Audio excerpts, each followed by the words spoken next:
Next, I want to talk about back EMFs, which in some contexts is just the name for the voltage across an inductor. So the idea of back EMF is if you change the current flowing through an inductor, that creates voltage across it. So if you have this connected to a circuit that changes the current, if you have an inductor connected to a circuit that changes its current, you can get this voltage to, appear across an inductor, and it looks almost like that's happening spontaneously. So to address this, I also want to go back to a thing I talked about in the last video, and that was turning off our RL circuit, or our LR circuit. The order of those doesn't matter, I always flip them around. LR or RL circuit. So I drew it like this, and then I said something about turning off the circuit and how we have exponential decay when that happens. Well, that should have been a little more clear, because if we have a switch like this that we close to get current flowing through our circuit, turning off the circuit in the way I meant is not opening this switch. Turning off the circuit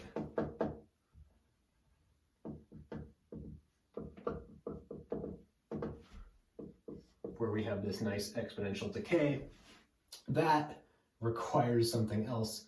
That requires another switch that we close in order to set the voltage difference across this to 0 and have our inductor flow its current back through the resistor, and that gives us this exponential decay as energy in the inductor is used up and dissipated in the resistor.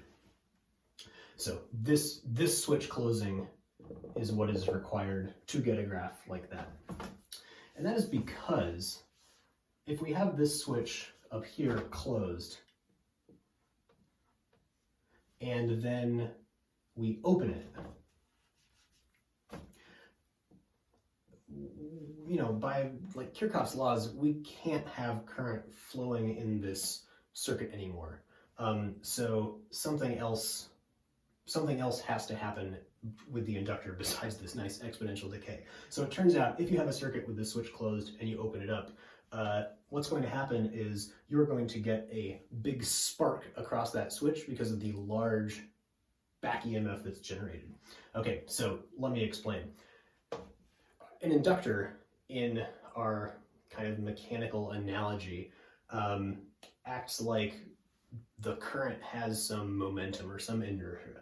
We talked about capacitors as kind of like springs stretched to store potential energy. Inductors are more like giving this current flow some heft behind it. So with this switch, I kind of like to think of this as you have your current going in a circle that's like a big freight train running around tracks, right? And you go and open that switch, it's like taking out a piece of track, but when the train gets to the end of the track, like, it's still moving, right? It still has its momentum. So it is going to try to jump the gap, metaphorically.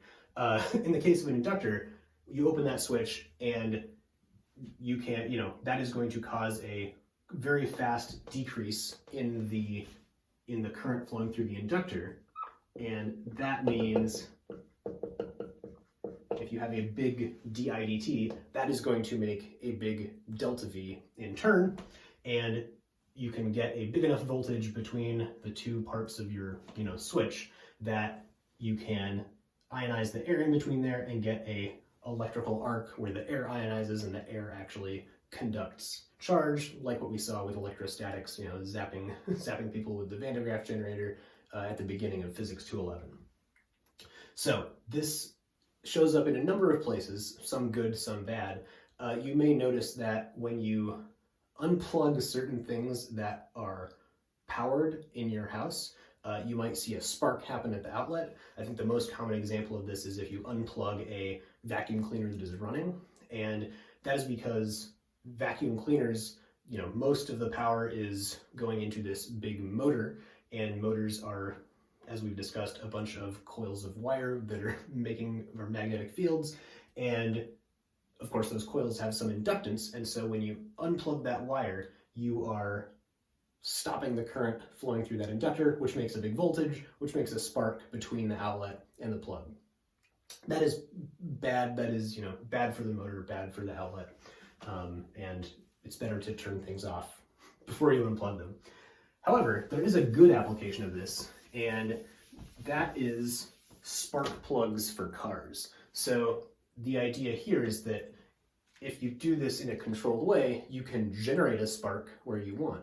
So car ignition systems have coils that, it's called the coil or the ignition coil, that is a big inductor, and the battery flows current through it, and when needed in the cycle of the engine piston, this is timed such that there is a contact that is broken somewhere in that circuit, and that causes a big spark to jump across a spark plug, which is in this flammable gas, and causes it to ignite. So this back EMF can be very useful for generating sparks where you want them.